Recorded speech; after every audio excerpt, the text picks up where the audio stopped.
Good morning or good afternoon or good evening, depending on where you are. I'm Paul Saunders, president of an organization called Energy Innovation Reform Project and also a senior fellow at the Center for the National Interest. Thank you very much for joining us today for the center's I think very interesting panel discussion of the forthcoming summit between US President Joe Biden and Russian President Vladimir Putin. We've got three really very insightful speakers this morning who are close observers of US-Russia relations and related issues in international affairs. The first speaker will be George Beebe, who's Vice President and Director of Studies at the Center for the National Interest.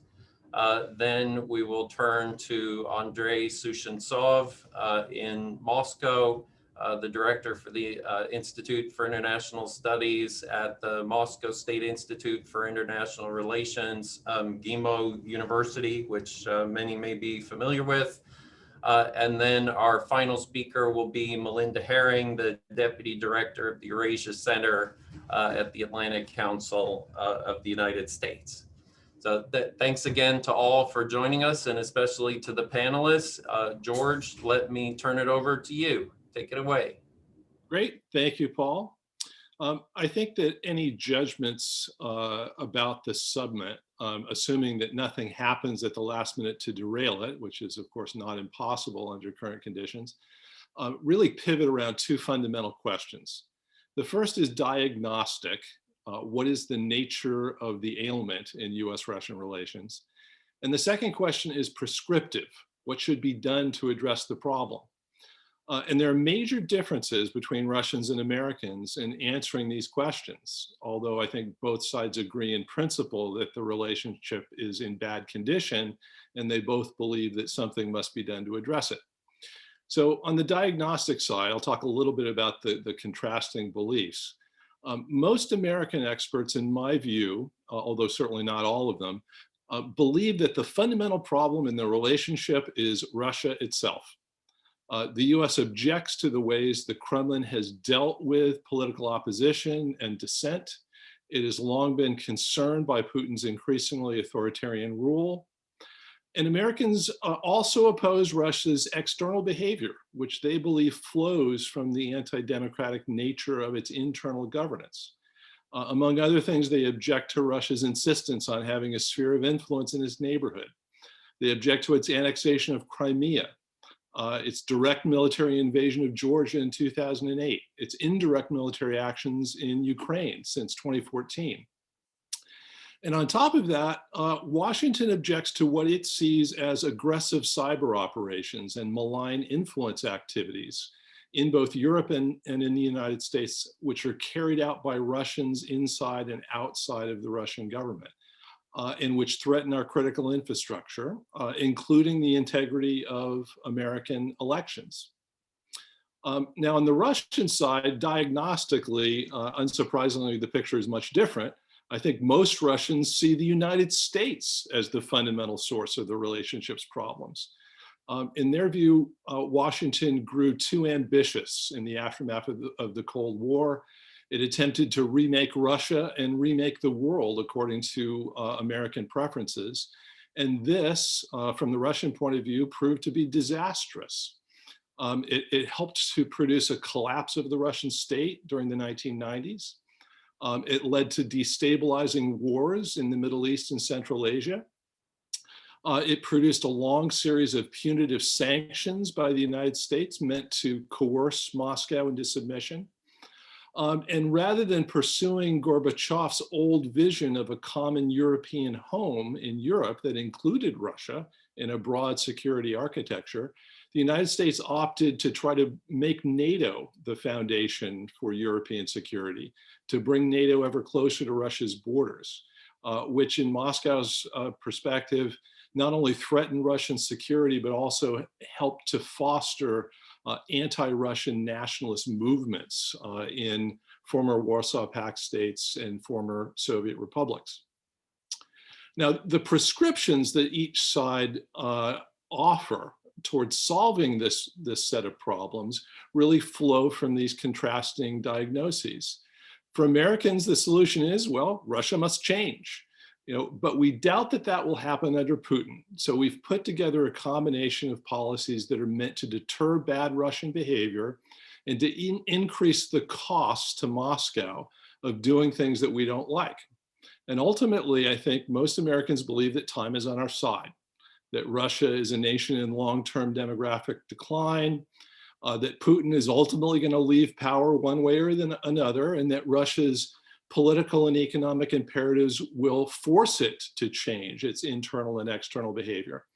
So the immediate goal is containment and deterrence, not grand bargains. Compromise, I think, for most Americans is seen as a danger, a potential display of weakness that would only encourage rather than deter Kremlin bad behavior at home and abroad. From the Russian side, I think the prescription is largely a mirror image of America's prescription. They see the United States as what needs to change.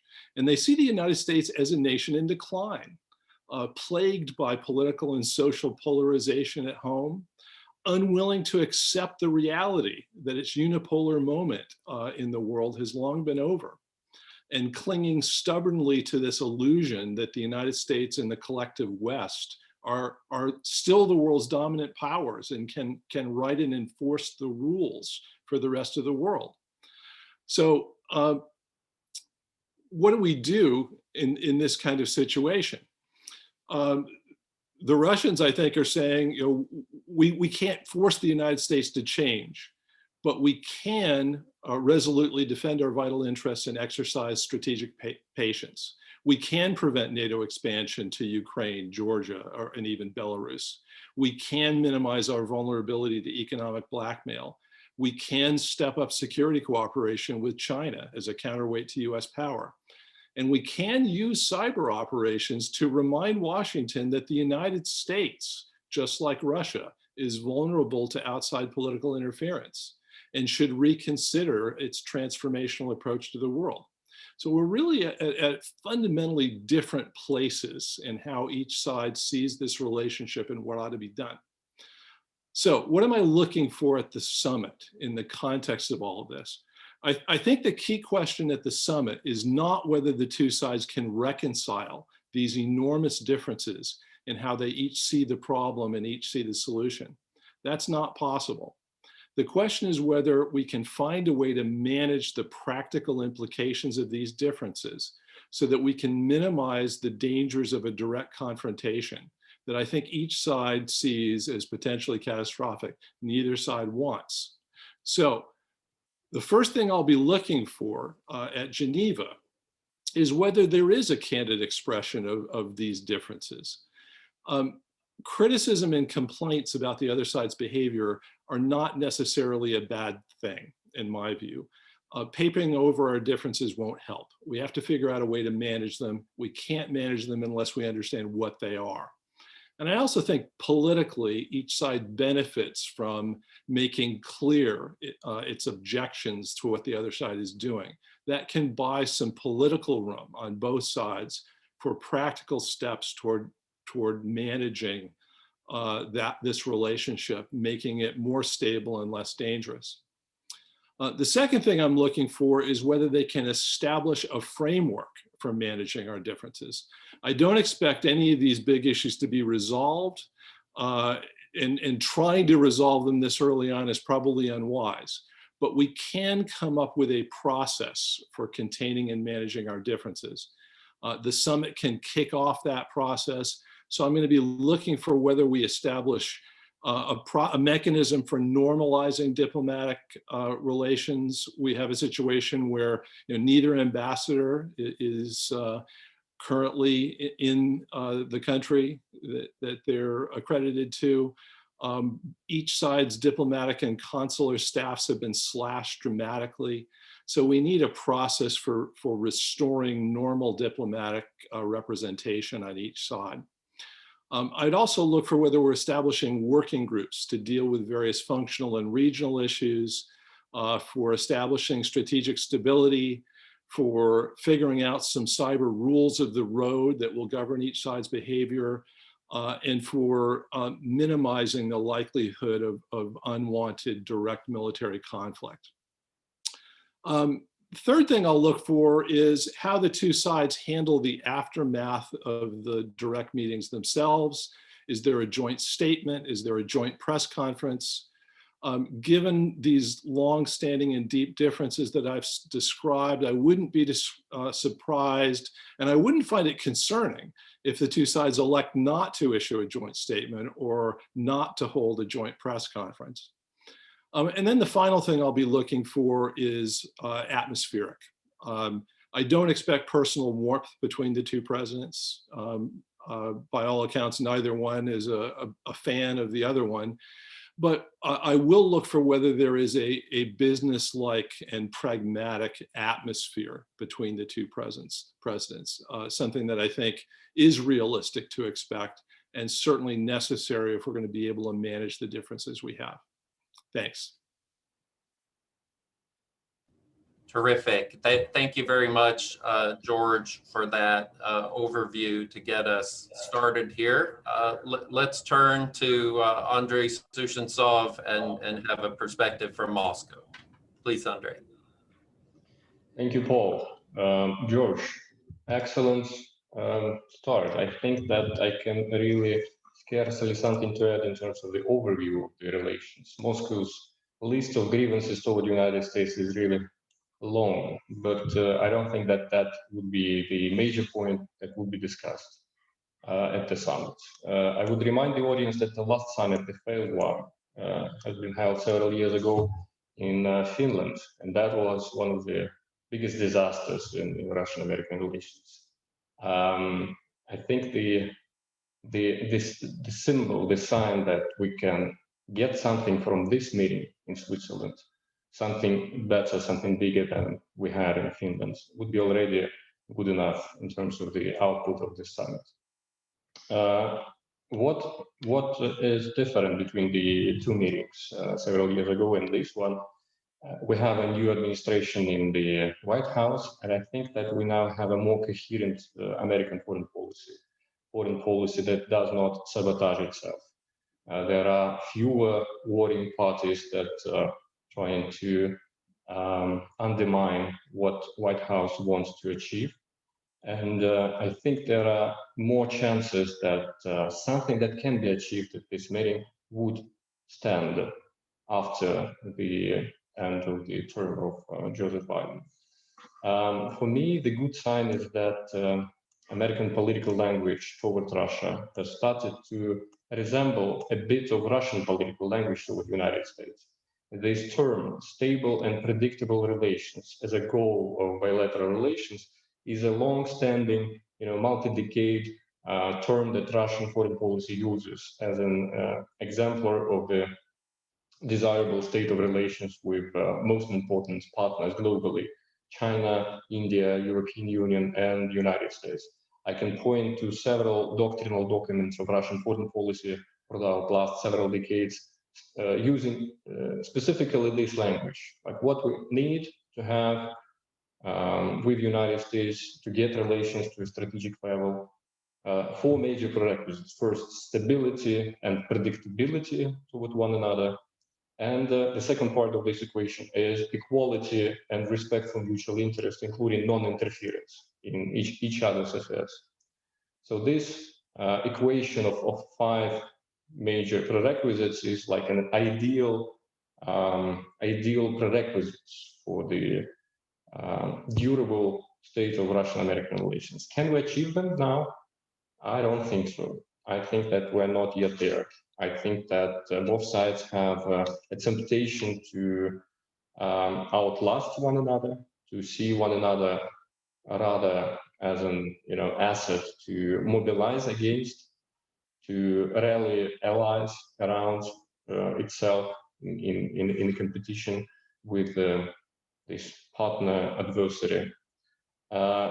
So what we can actually achieve during this summit, I think we can assess as a positive outcome two major premises, and with this I agree with George. we should look for signs that both teams respect each other as professionals. It's clear that they don't trust each other. It's clear that we have a very long and bad track record. Russia has, added to its list of grievances the collapse of bilateral regimes in the disarmament and arms control with the United States due to the previous administration eagerness to do so. And I don't think that we have any valuable assets of trust in bilateral relations. But what we didn't have, I think, during the last several years is this respect for teams of professionals. In Moscow, many people saw what was going on as a kind of a shipwreck, where a lot of people were just fighting in all directions, trying to figure out what will happen. How durable the system is. How durable how nervous people are, and let's just see what happens next. And this is really troubling very conservative foreign policymakers here in Moscow. They are very historically minded. They have a long memory. They have a long reference lists for Vladimir Putin and for Sergei Lavrov. Current interlocutors in Washington are like number 6 and 7 in their offices, and they're very experienced, and they saw very different United States throughout their careers. And I think it's important for them now to see in the White House and State Department, in the Pentagon, professional colleagues who share a sense of responsibility for global stability and peace. And that is important in my view. And the second point, and I think it can be actually more important than this, if this team can deliver, if partner can deliver. Because during Trump administration, again, that was not the case. Actually, during the late period of the Obama administration, with the rise in opposition from the Republicans in Congress, that was also a very problematic case, and probably he felt more nervous toward Russia than he should be, and this gave us Ukraine crisis. I will not dive in it, but what we now need is two able professional teams who respect each other and who can deliver. And as the very swift resumption of the SNV3, the START 3 treaty, has showed, these two teams can actually go forward in the issues of joint interest or mutual interest very fast, very fast. Let's see if that is what we will see after the summit. I have some grounds for optimism. I wouldn't say that this summit would solve all of the troubles we have. I think we will have still much more troubles than we can fix during one meeting. And I actually assume that what we're now observing is kind of a normalization of US-Russia competition. The state of relation is an adversarial and a competitive relations, but we need to do the housekeeping work to prevent spillover of that competition to really critical spheres like strategic stability. Thank you. Thank you very much, Andrey. For any of you listening who are already starting to think of questions, please keep those close at hand, and we'll use the Q&A tab down at the bottom of the screen once we open up the discussion to submit those.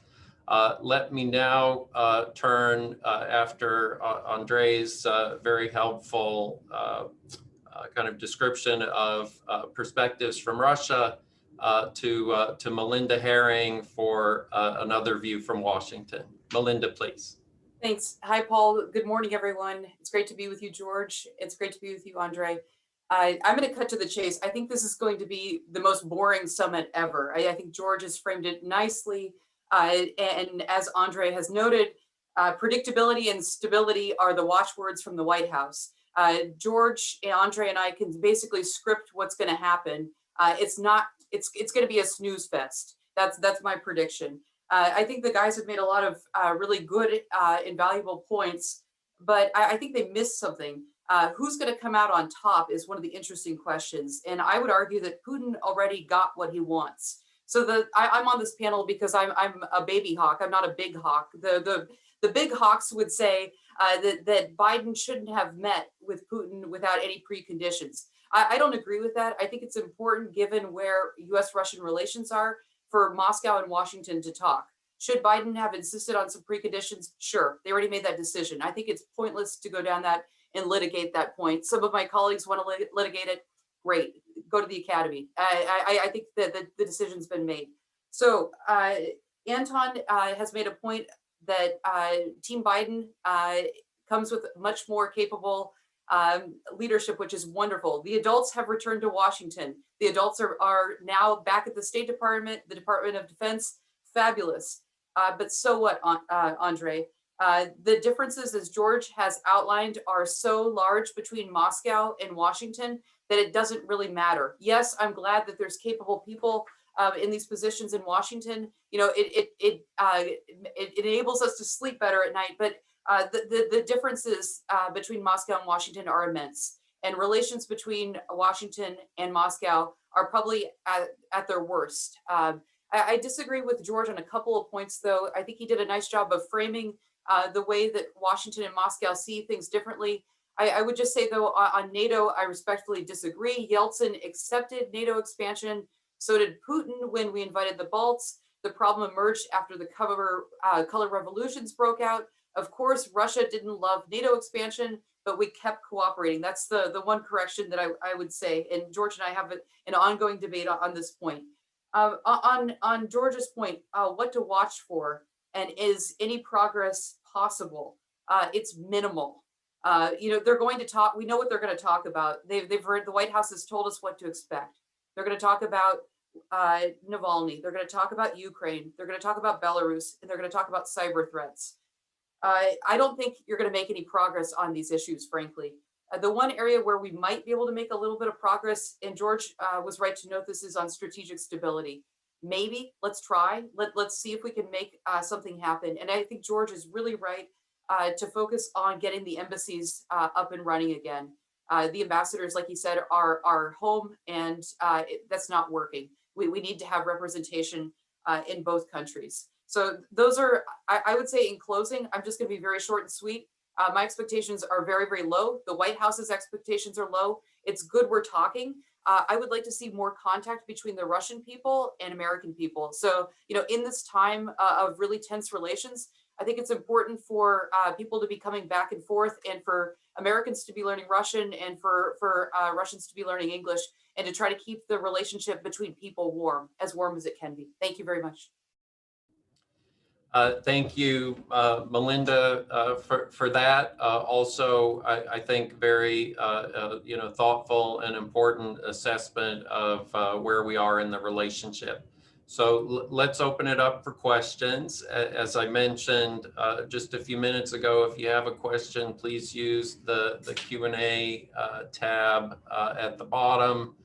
Actually, I see we have one question or one hand raised, actually, by Elise Labat. But Elise, I believe that the way this is set up, actually, we ask that you write the question and put it in the Q&A, and then we'll take those that way.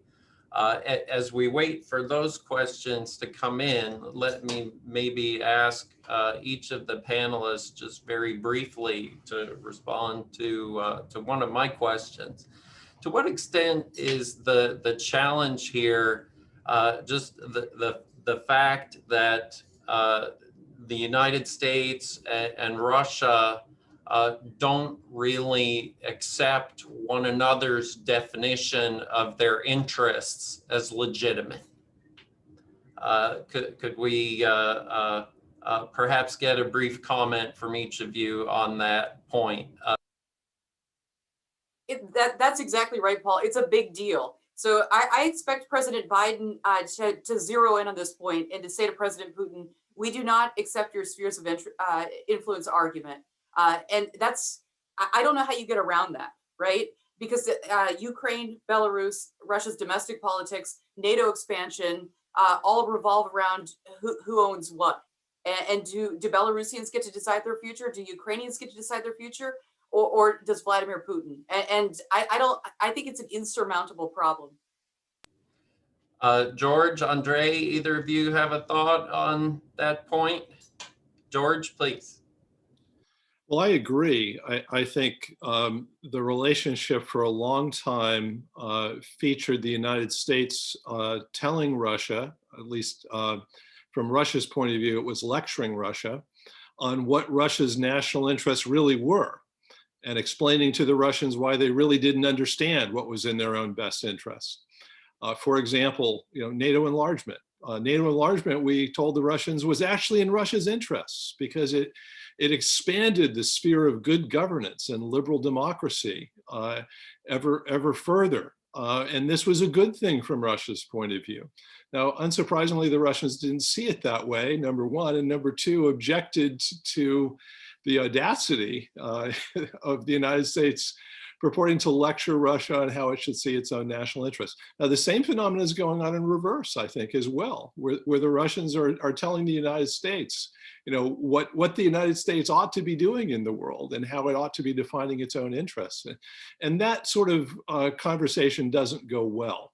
And if that's where we continue to be in the relationship, it will not be productive. It will, in fact, I think, be counterproductive, as it has been for many years. We have to find a way of getting around that. And that, I think, has to start by saying, we disagree with each other on these issues, but we may well be able to find a way to establish some mutually agreeable rules of the game that will not redefine the relationship as friendship or partnership or cooperation, but it will find a way to make sure that it doesn't spiral into a real problem, a real confrontation in any one of numerous areas where it could. That, I think, is realistic, and it can happen whether or not we agree with each other on whether the other side has a good understanding of its own national interests or not. Thank you, George. Andrei, any thoughts? Well, I think that if they would proceed with the discussion we're having 2 decades about our mutual grievances, Russian leader would put out his long list of grievances toward the United States, and it would be really boring. Venezuela, American politics, Cuba, Syria, interference in Russian affairs, Belarus, sanctions on North Sea. It can be really long, and they can, spend several days just listing those points. And I don't think that is why they are meeting each other. I think they are trying to figure out why do they need bilateral relations between Russia and the United States. Are they really matter, and in what sphere? And I think this kind of question leads us not to the grievances of the past 3 decades, but to the next 3 decades. What kind of the world we would like to see by 2050? Would we like it to be a divided world, like in 2 free camps that would be warring one another, or we want to, figure out like more competitive world or less competitive world, where what would be the ruling principle? Would it be an ideology? Would it be, I don't know, language, religion, something else? I think that is the kind of strategic questions. Maybe they would not ask each other, but they are really pondering. This is important bilateral meeting, but world is much more complex than it had been during the Cold War. We don't have 2 superpowers deciding how the world would evolve. We have China, we have India, we have European Union, we have Africa booming demographically, in terms of migration, very fragile region, climates, cyber thing, all issues on the table, and neither Russia nor United States have, a veto on all of those questions. So I think they would see each other in a much broader context. Melinda, you want to add something? Yeah, I wanted to jump in. I think that's a really important point, Andrei. I think Biden's Russia policy looks a little naive right now. And I know it's early days and I'm not going to get a Christmas card, but that's okay. They seem to think that the United States can have a predictable and stable relationship with Russia. But I think that's impossible. They think that we can sit down and have a summit and put Russia in a little box and put a little bow on it, and Russia's going to behave for the next 4 years, and we can just ignore it. I think that's the wrong approach. When you look at the national security strategy documents, it's all about China, China, China, and there's a little bit of Russia at the bottom. You can't ignore Russia, especially if you study what Russia's been up to since 2008. It's gotten increasingly aggressive. I think that the administration is out to lunch if they think that that they're going to have a boring relationship with Russia for the next 4 years. Thank you very much, all of you, for all of those thoughts, and particularly to Melinda for a very sharply formulated point there at the end. Now, I have really a long list of questions and comments now in the Q&A, and I'll try to work through those sequentially. I will ask each of you on the panel to try to be, very brief in your responses so that we can give appropriate attention to all of the questions that have come up. Now, there are, and I'll perhaps group them together a little bit here as well. I think there are a couple of questions and comments that have come in kind of related to this question of, what should be kind of Russia's role in Central and Eastern Europe, what kind of went wrong with NATO enlargement, why did that play out in the way that it did? One of these is from Amy Kellogg, who mentions having been in Ljubljana for the Bush-Putin summit, and Putin complained a lot about it, but ultimately kind of accepted, and they have a chummy meeting. Kind of why did it go so wrong? That's sort of one question. Then there's I think a related question from former ambassador and also former governor Jim Gilmore, who's kind of is observing that the countries in Central and Eastern Europe, they don't want to be part of a Russian sphere of influence. How can the United States really accept or reconcile to that Russian goal, which is something he argues that the United States really can't accept. So perhaps let's just take those two right now. And if I could ask each of you again, just to be very brief, perhaps George, starting with you. Sure. So I'll address Ambassador Gilmore's point directly. I think this is a critical issue. It really gets to the heart of the dispute between Russia and the United States in Europe, and highlights an unresolved question since the end of the Cold War about how Europe's security arrangements are going to be organized. The United States believes that all of these countries, including countries like Ukraine, Belarus, Georgia, should have full sovereignty, of full freedom to choose their own internal political arrangements and their external political orientation, their security relationships, their alliances, free of any interference from Russia. Russia, on the other hand, believes that these countries are not free to take actions in the security sphere that threaten what it perceives to be Russia's own vital national security interests. These are incompatible positions.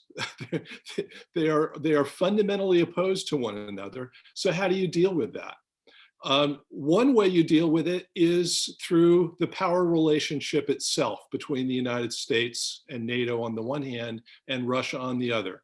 You simply use that power to create a solution that is amenable to your side, but not to the other, and the other side can't oppose it because it lacks the power to do so. That might have been a way forward, in my opinion, that was realistic back in the early 1990s. I don't think it's any longer realistic. I think Russia has sufficient power and sufficient political will right now to prevent countries like Belarus, Georgia, Ukraine, and others from joining the NATO alliance, whether we like it or not. The other way you approach it is through finding some sort of half-a-loaf solution, some kind of compromise. And the models that we've used in this area in the past are things like the Austrian State Treaty from 1955, where we each agreed, the Soviet Union on the one hand and the United States and European powers on the other, that Austria would be neutral politically, geopolitically. It would not be a member of anyone's alliance, but that it would have the freedom internally to choose its own form of government. Another model, a variation of that, was Finlandization, where there wasn't a formal treaty, a formal agreement that was ever signed, but there was an implicit understanding that Finland would be geopolitically neutral, but would have the ability internally to choose its own form of governance. I'm not aware of any other creative ways we could tackle this problem. That, to me, I think is the menu of options. You can tinker with the particulars in all of this, but I think that's where we are. Melinda, any thoughts from you on that? Definitely, definitely. Thank you. I think the US should not ever accept spheres of influence. This goes against the policy of the United States for years and years and years and years. George is playing games. Belarus, Georgia, and Ukraine are not going to join NATO in the next 10 years. It would take a miracle to get any of these countries into NATO by 2030. There's a 2030 review process. Moscow loves to use NATO as a boogeyman. It ain't gonna happen. I follow Ukraine really closely, and there's a huge, huge laundry list of the things that they would need to do in order to satisfy it. Also, if you talk to anyone in Western Europe, there's no appetite. They're still angry about Romania and Bulgaria. They think that NATO expanded and that these countries weren't ready. So I think that this is a straw man argument. I think there is another option though too, George. You laid out the options. You can also just wait until there's a change of leadership in Russia. That's also an option. We can just wait. But the U.S. policy has been consistent. We have to. Russians get to decide their future. Americans get to decide their future. Georgians get to decide their future. That's where the world is now, and we're not going back to a spheres of influence world. It's too late. George, you may want to respond to that, and you're certainly free to. I would just encourage you to be brief because we have several other questions, and this is one of those perennial kind of differences of opinion that we're unlikely to resolve today.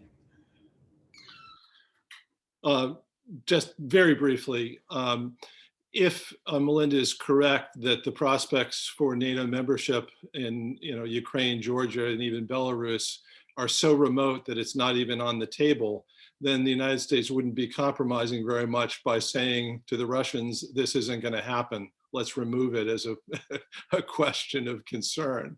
The fact that we're not willing to do that says something. And it's not just a matter of principle that's at stake here. There's something more practical at stake here. And it's important that we recognize that there is something real and practical in all of this. Andrey, perhaps I could come to you with a question just to follow up on all of this. None of us really know how long President Putin will be in office or who might replace him. Is it your expectation that there's a potentially different constellation of Russian leadership that would take a different attitude toward this issue? Thank you for this question. I think this is one of the most frequently asked questions to any Russian analyst. I think that we will eventually have another president, and the political transition would include several of the top figures in Russian leadership. including those of the younger generations, current regional governors, ministers, heads of the top corporations. But what would be different between them and Vladimir Putin in the beginning of his careers is that all of them are currently under sanctions. Every member of that can actually aspire to be a Russian leader and be elected by the popular vote is under sanctions. So this person, probably white Russian male, most of them are, would be under American sanctions for 10 plus years when this political transition would occur. And he will not have this Vladimir Putin moment of the early 2000s when he was, speaking out loud that probably Russia should join NATO, probably we need to, build something durable with the West. He wouldn't speak in German Bundestag. He will have very different mindset, and he probably would have some, personal situations where he couldn't pay for his parents, medical assistance in Europe somewhere during the sanctions, or he had to evacuate his children from American university or British university due to surveillance over them. So that is a kind of a, psyche this person is already having and probably will be developing. And if so, I would just put this thing on the table for you to consider when you're speaking about the next generation of Russian leadership. What went wrong? I think a lot of things went wrong, but basically George responded properly. Power politics went wrong. Russia doesn't like when power politics apply to Russia. This motto of George W. Bush, when Putin approached him and said, George, why are you putting your anti-ballistic missile system in Europe? Iran is a different place on the map. Why don't you, put it closer to Iran? And he responded with a very short slogan: Vladimir, do what you want, and we will do what we want. We are not enemies to one another. And this implied that basically we are not equals, we have no parity, United States can do much more, and whatever Russia would do would not hurt American interests. That's what this phrase implies. And I buy this idea of the sphere of influence and that you should never support the sphere of influence, and Russia would like to live through this idea, but look what United States do in Latin America after Obama, who spoke very candidly that we would never interfere in regional affairs. Venezuela happens. Cuba again gave more restrictions, and I think that if we're really serious about how to fix relations, or at least let us put on the table everything that is happening. And what is happening, if you listen to Vladimir Putin yesterday's interview about Ukraine, he was speaking about strategic stability and the time that take a rocket to fly from the nearest site to Moscow. And he said it's like 10-15 minutes. And he spoke, imagine that Russian rockets again at Cuba or in Venezuela. This type of thinking is really present here in Moscow. People think about strategic security in those terms. I would probably conclude here. I think we have more questions, right? Thank you very much, Andrey. We do have a number of questions. I want to go first actually to a question from Elise Labat, because it connects to something that Melinda kind of touched upon. And this question is, and let's just focus this on George and Melinda, Andrey, because this is really a question about U.S. foreign policy. Is the administration focusing too much on China? China is a greater long-term strategic threat, but Elise suggests in her question, perhaps Russia is a much more imminent and confrontational adversary. Quote, also from Elise, Moscow has capacity and intent and seems to be actively trying to do the U.S. more harm than China, unquote. Melinda, perhaps you first. I think you suggested already that you thought the administration is giving too much attention to China, and then perhaps to you, George, but I really encourage both of you to be very brief. Briefly, yes. Elise has nailed it. The administration is paying too much attention to China. Russia is a much greater short-term threat. China is a greater long-term threat, and we need more attention focused on Russia and Eastern Europe. I think the administration is not paying enough attention to Ukraine as well. Well, I will offer a contrasting point of view there. I think the administration should accord China more attention than it has. I think China is by far the greater strategic challenge that the United States faces today relative to Russia. And I think that the United States has not done enough to stop encouraging, I think inadvertently, greater Russian-Chinese cooperation against American interests in the world. The world order is changing. China is clearly the rising power, and it is going to be our greatest strategic challenge for the rest of our lifetimes and probably the next generation of Americans as well. We need to have a strategy for dealing with the rise of Chinese power. And it's hard for me to imagine that any element of that strategy would include encouraging greater Russian-Chinese cooperation against the United States. That's the reality that we're facing today, and we need to figure out what to do about that. And honestly, one of the best things we can do about it is to make the relationship with Russia more stable and more predictable, and less punitive than it has been over the past several years. Thanks very much, George. So I have another question that I'll ask to you and Melinda. And since Melinda went first last time, perhaps George, I'll ask you to go first this time. Keir Simmons asks, President Putin believes that Washington would like to overturn his government. Is he right, or is he paranoid? George, and then Melinda. And again, very brief, so we can get through several questions here. Well, I don't think Americans have made any secret of the fact that they don't like the Putin regime. They don't like the way it governs. They don't like the way it behaves externally. And they would really welcome some sort of political change in Russia, ideally. Now, the real question is not whether we would like to see change in Russia. The real question is whether we take any steps proactively to try to enhance the likelihood of that kind of change, to hasten that change. There, I think that's really a matter of debate and discussion within the American foreign policy community. There are those that believe we shouldn't put any obstacles in the way of change. There are those that believe we should hope for it, but shouldn't do anything actively to promote it because of the dangers of doing that sort of thing. There are others that believe that the dangers of promoting that kind of change, A, are not particularly great, and B, that the United States has a moral imperative to support democracy and liberalization all over the world, including in Russia, and moreover, that it's in our strategic interest to do so. I don't fall into that school of thought. I think it's dangerous for us to try to hasten liberalization inside Russia. When we've tried to do it, it hasn't worked out well. We lack the wisdom to know how to do it effectively.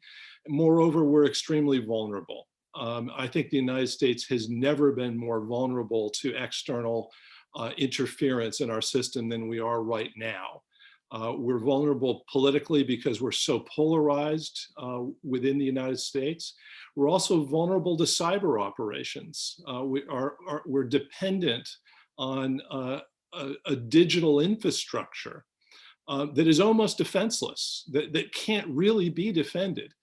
And so to say we ought to be interfering in other people's, other nations' political affairs, but won't in return be vulnerable to their interference here, I think is folly. Thank you, George. Melinda. Sure, thanks. George is mischaracterizing it. Washington would not like to overturn Vladimir Putin's Russia. No. Washington wants fair rules. We want boring things, like we want the Central Election Commission to allow opposition parties to stand in the elections. That's not overturning government. It's up to the Russian people to decide who they want to rule their country, to govern their country. Sorry, Paul, I have 3 other minor points that I promised to use one period. I will not go on to answer the questions before. Color revolutions freaked Putin out. That was the catalyst in 2008. Response to George earlier, I think he's right to point out that our U.S. policy on NATO, the open door policy since 2008, I agree with him. The policy is irresponsible. To make these long, open promises, we need to rethink that, and we need to make real promises. And then final point, this is to Andrey. He has made the point over and over again that the Russian list of grievances against Washington is wrong. My friend, the US list of grievances against Moscow is equally, if not longer. Thank you. All right.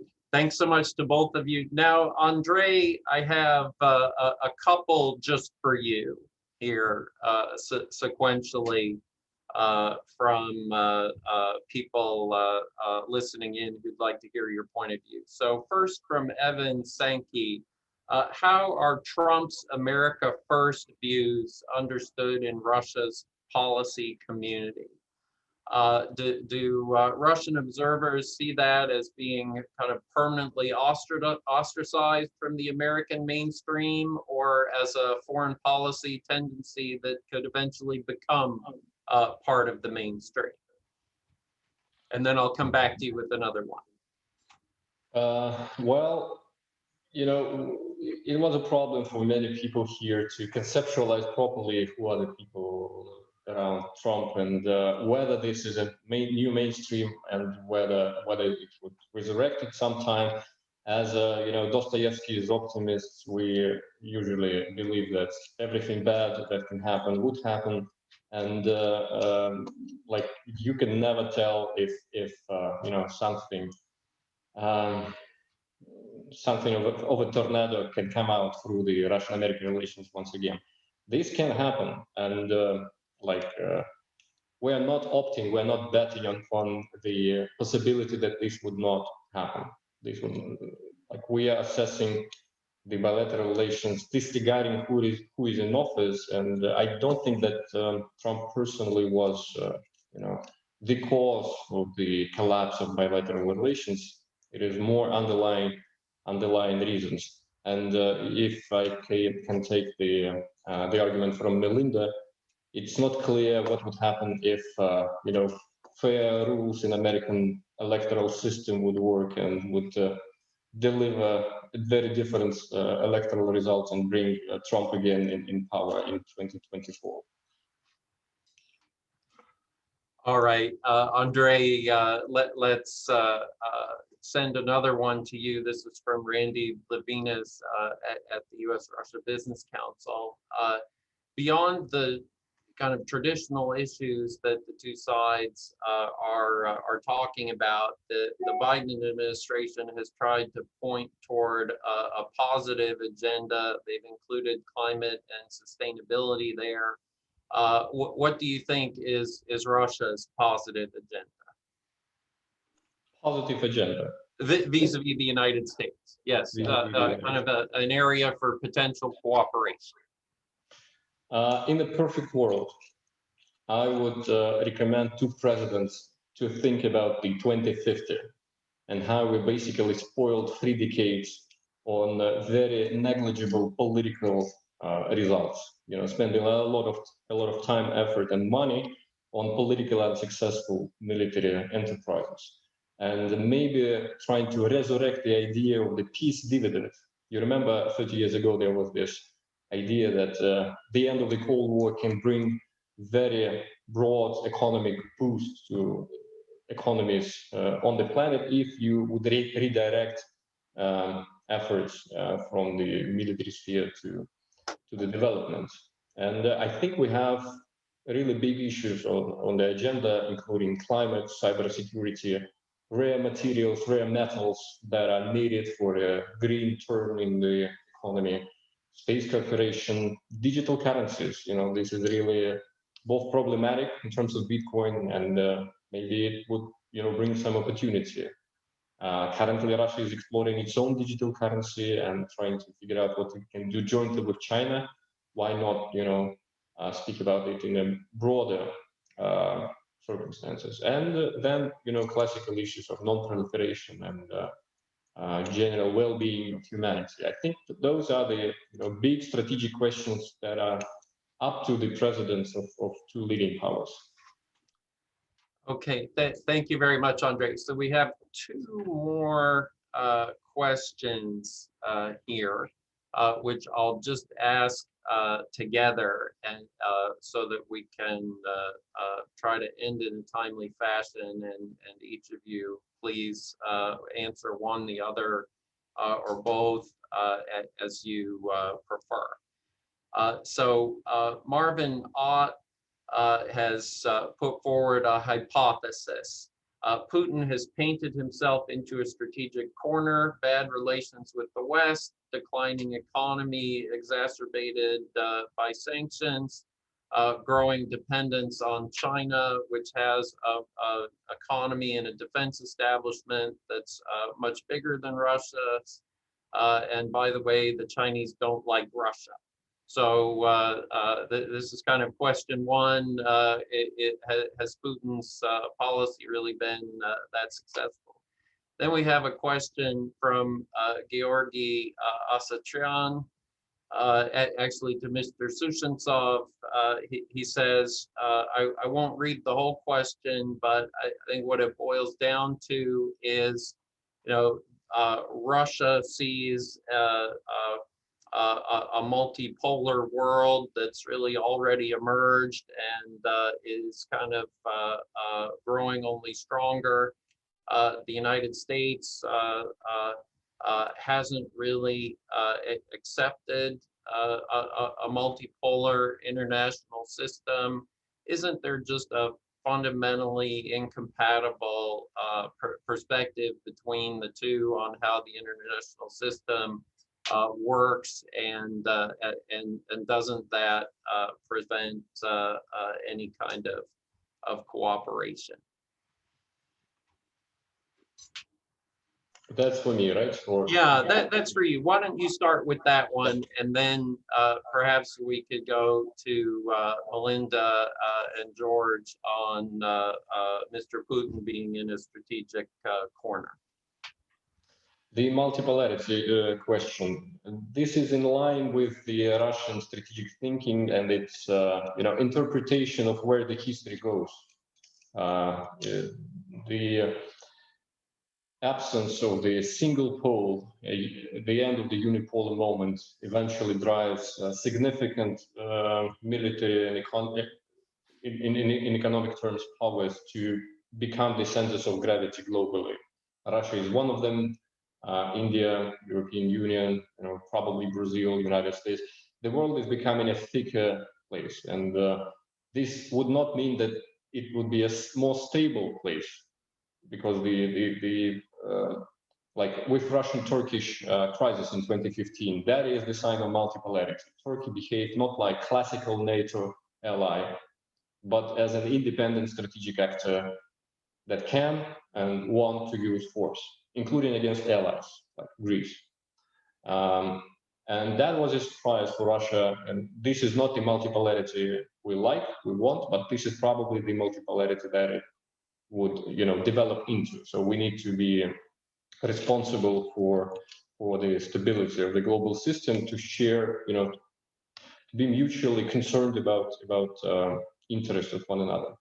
And the China question, probably the second most frequent asked question to any Russian analysts, like, don't you see that China is absorbing you from beneath? Look at the map.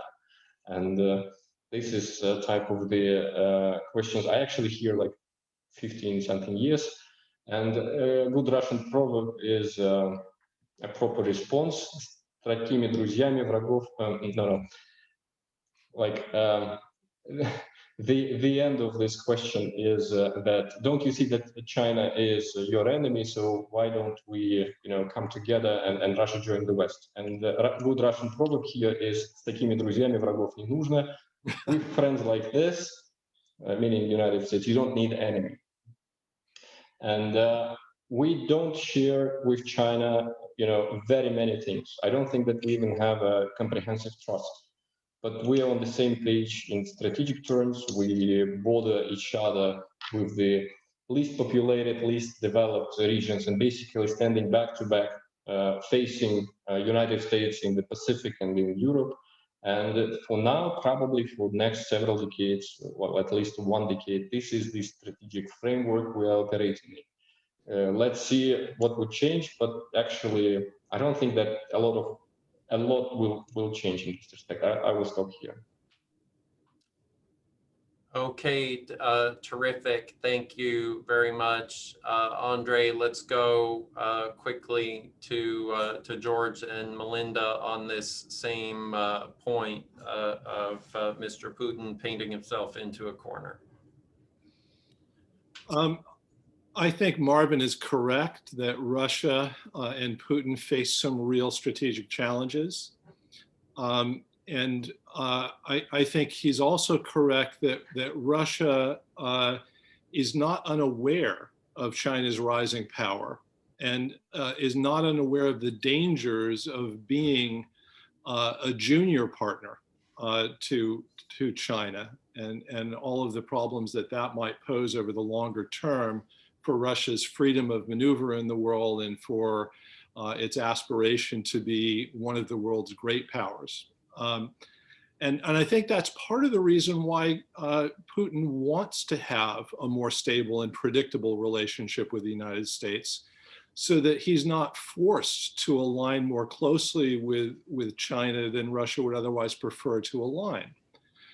That being said, I think in Putin's eyes, the biggest strategic challenge he faces is inside Russia itself. It's how to cope with the need to adjust to all of the demands that technological change impose on Russia, the demands that economic change in the world make on Russia's very resource-dependent economy, and the need to be competitive in a world where data and technology and innovation are much more important than raw materials and factory labor. And for the need to manage transition from his own rule to something more stable and enduring politically. There aren't any easy answers to any of those problems for Putin.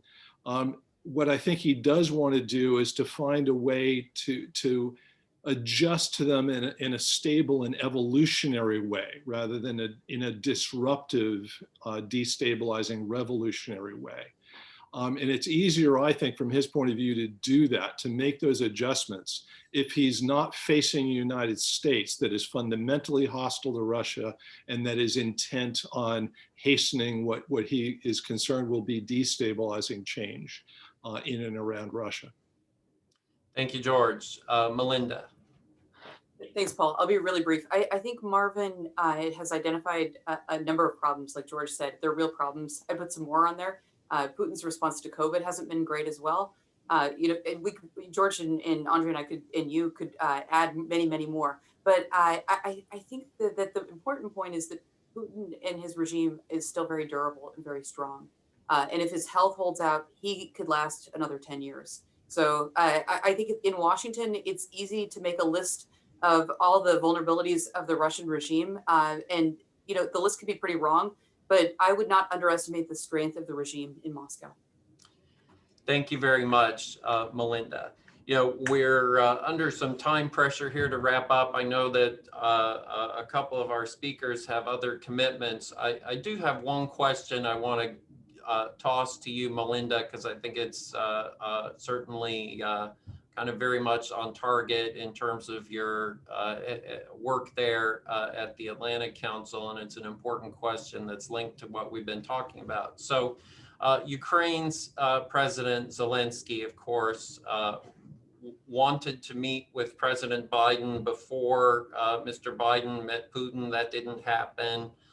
There's an invitation for Zelensky to come in July. And Lillian Posner asks, can you speak to the reasoning underlying that decision, the sequencing? decision, I think is what Lillian means. And what does the president mean when he tells Ukraine that he intends to stand up for Ukraine? Thanks, Paul. These are great questions. I'll try to be as brief as possible. So let me take the last one. The last one's easiest.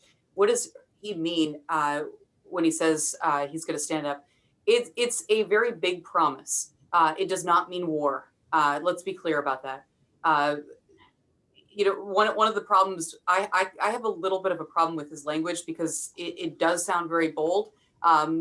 But the United States is not going to go to war over Ukraine, and that is very, very clear. I think the Biden administration could be more specific in what it will do. I mean, the Biden administration and the previous administrations have done a lot for Ukraine already, including javelins, including military assistance, including also kinds of assistance from USAID.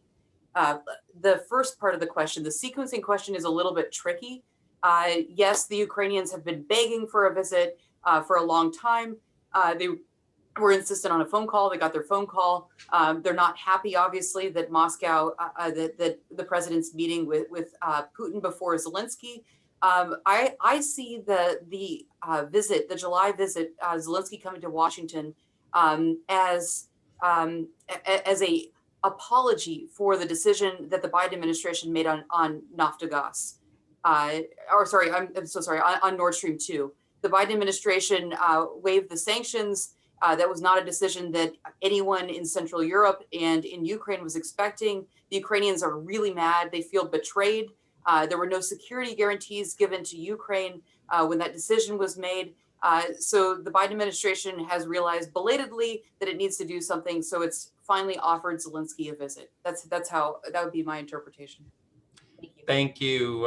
Thank you very much, Melinda. I think very helpful insight into some of the potential considerations there in that decision. So thanks to all three of you. Also, George, Andrey, I think we had a really great discussion today, very wide-ranging, very provocative, some good, healthy disagreements kind of to keep everyone on their toes, and I hope keep it very engaging for our audience. So thank you so much to all of you. Thank you to the Center for the National Interest, and we hope to see everyone again virtually soon.